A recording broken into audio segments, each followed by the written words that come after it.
This is Wisdom of Solomon, chapter 13. Surely vain are all men by nature, who are ignorant of God and could not out of the good things that are seen know him that is. Neither by considering the works did they acknowledge the workmaster, but deemed either fire or wind or the swift air or the circle of the stars. So all this astrology and all these people that are praising and worshiping, the elements.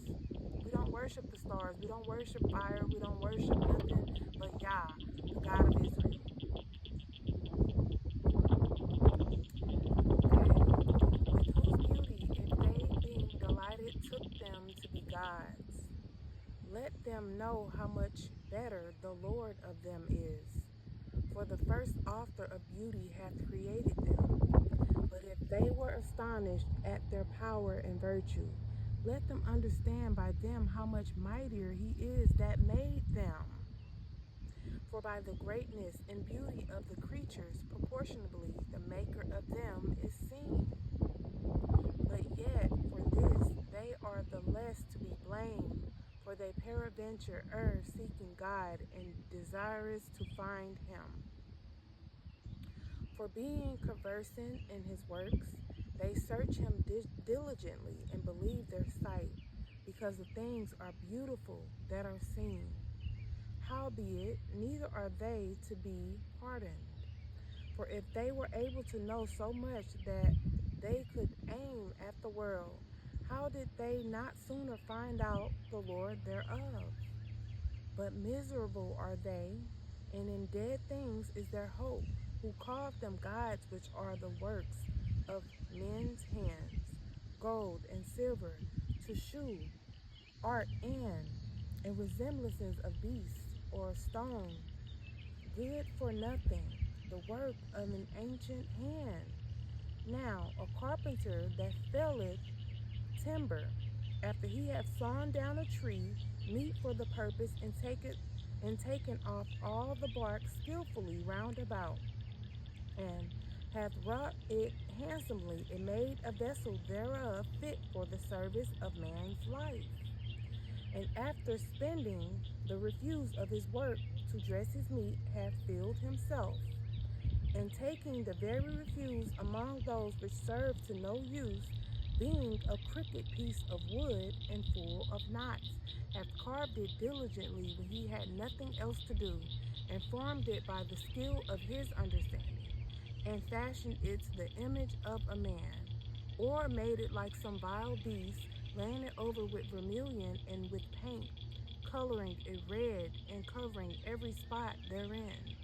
And when he had made a convenient room for it, set it in the wall, and made it fast with iron, for he provided for it, that it might not fall, knowing that it was unable to help itself, for it is an image and hath need of help. Then maketh he prayer for his goods, for his wife and children, and is not ashamed to speak to that which hath no life. For health he calleth upon that which is weak. For life prayeth to that which is dead for aid. Humbly beseecheth that which hath least means to help. And for a good journey he asketh of that which cannot set a foot forward. And for gaining and getting, and for good success of his hands, asketh ability to do of him that is most unable to do anything. We got the Wisdom of Solomon, chapter 15. But thou, O God, art gracious and true, long-suffering, and in mercy ordering all things. For if we sin, we are thine, knowing thy power. But we will not sin, knowing that we are counted thine. For to know thee is perfect righteousness. Yea, to know thy power is root of immortality. For neither did the mischievous invention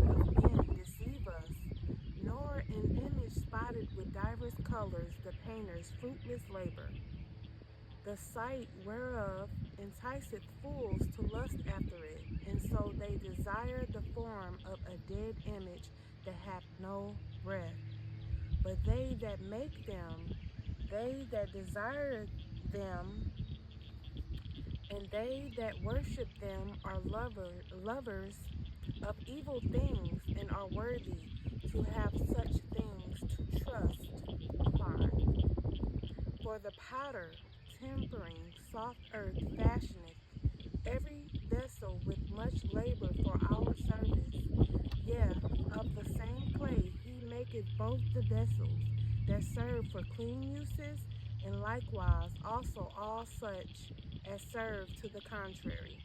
But what is the use of either sort? The potter himself is the judge, and employing his labors lewdly, he maketh a vain god of the same clay, even he which a little before was made of earth himself, and within a little while after returneth to the same out of the which he was taken, when his life which was lent him shall be demanded.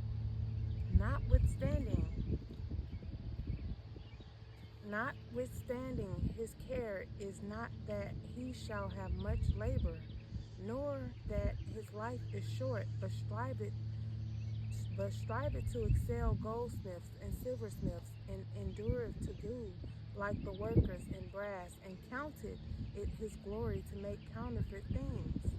His heart is ashes, his hope is more vile than earth, and his life of less value than clay. For as much as he knew not his Maker, for him that inspired into him an act of soul, and breathed in a living spirit. But they counted our life a pastime, and our time here a market for gain. For say they, we must be getting every way, though it be by evil means. For this man that of earthly matter maketh bristle vessels and graven images, knoweth himself to offend above all others.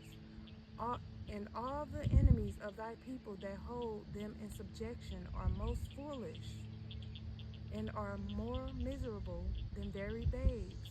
For they counted all the idols of the heathens to be gods, which neither have the use of eyes to see, nor noses to draw, breath, nor ears to hear, nor fingers or hands to handle. And as for their feet, they are slow to go. For man made them, and he that borrowed his own spirit fashioned them. But no man can make a God like unto himself, the God of Israel. For being mortal, he worketh a dead thing with wicked hands, for he himself is better than the things which he worshipped. Whereas he lived once, but they never. Yeah, they worship those beasts also that are most hateful for being compared together. Some are worse than others, neither are they beautiful so much as to be desired and respect of beasts, but they went without the praise of God and his blessing.